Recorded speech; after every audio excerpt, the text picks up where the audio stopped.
Quand Édouard Richard succède au maire autonomiste Eugène Herzog en 1935, il a déjà une belle carrière politique derrière lui. Eugène Richard est un jeune typographe né à la fin du siècle dernier et contemporain de Joseph Ray. Et c'est un garçon qui, dès 1904, se retrouve secrétaire du cartel des syndicats en tant qu'ouvrier typographe, mais de l'ensemble des syndicats de Colmar. Et cette année-là, en 1904, il entre au Parti socialiste, parti certes allemand à ce moment-là, mais qui continuera par la suite en tant que parti français. Et il est vrai que le parcours politique de Richard est un parcours fidèle à un seul parti, c'est-à-dire le Parti socialiste. Édouard Richard, en 1914, est conseiller municipal. Autrement dit, il est le plus jeune conseiller municipal à ce moment-là de 28 ans. Dès 1918, on le retrouve. On le retrouve particulièrement présent dans une aventure éphémère qui fait parler de lui puisqu'il est à la tête. Dans les jours où on ne voit plus les soldats allemands et l'administration allemande et on ne voit pas encore les soldats français et l'administration française, ces jours un peu flous de novembre 1918 où il n'y a pas vraiment d'autorité sur le territoire colmarien, on le voit à la tête du conseil ouvrier, se mettre en relation avec le conseil des soldats, dans le cadre de ce qu'on a appelé un soviet. Et c'est vrai que pendant quelques temps, pendant quelques jours, on a une forme de gouvernement révolutionnaire dont Richard est un administrateur. À partir de ce moment-là, très rapidement, évidemment, les choses se mettent en place, et il va se retrouver dans un des premiers conseils municipaux d'après-guerre, et il va devenir très rapidement, à 2 reprises, adjoint au maire.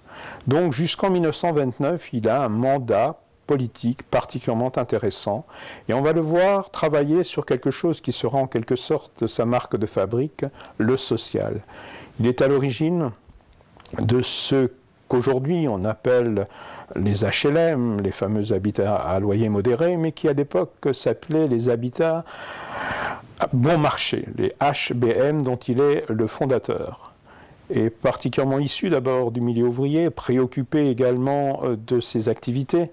Il est également dans les années 20 le fondateur d'une pratique qui existe toujours et qui est particulièrement appréciée, c'est-à-dire les jardins ouvriers. Voilà une pratique culturelle, une pratique de plein air dont il est quasiment le père et qu'il a accompagné tout au long de sa vie. Ce sont ces 2 éléments qui font qu'il est manifestement tout à fait connu, actif, populaire durant cette période, même s'il n'est pas maire, le maire de Colmar étant en l'occurrence Sengel. En 1929, avec Sengel, qui est à la tête d'un cartel de gauche, il perd les élections contre la montée autonomiste. De 1929 à 1935, il formera une opposition particulièrement rude et particulièrement étayée également au mouvement autonomiste conduit par Joseph Rosset d'un côté et par le maire, l'ami de Rosset, c'est-à-dire Eugène Herzog. Il fait une opposition, cette opposition le conduit d'ailleurs à défier Rosset. Il l'emporte même contre Rosset en 1934 comme conseiller général et se retrouve ainsi le pied à nouveau à l'étrier. En 1935, au moment où les autonomistes perdent les élections, eh bien, le revoilà à la tête de la mairie de Colmar. Il sera donc le maire de 1935 à 1940, proche évidemment des idées du Front populaire, dans une période qui est une période difficile, où il continuera lui aussi à se heurter aux velléités, et pas seulement aux velléités, mais également à la contestation radicale des autonomistes, et dont certains sont d'authentiques séparatistes qui n'ont pas, eux, enterré leur hache de guerre. Il est confronté, bien entendu, lui aussi aux problèmes économiques qui existaient déjà du temps de son prédécesseur. Colmar n'a pas retrouvé son allant économique d'avant 1929.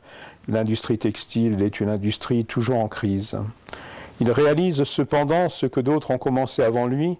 Il parachève ce qui reste le plus grand monument que nous avons pu réaliser à ce moment-là, la plus grande réalisation, c'est-à-dire l'hôpital Pasteur, cet hôpital de ville qu'on a retrouvé à ce moment-là au Champ et qui était certainement l'un des hôpitaux les plus modernes que vous pouvez rencontrer à l'époque.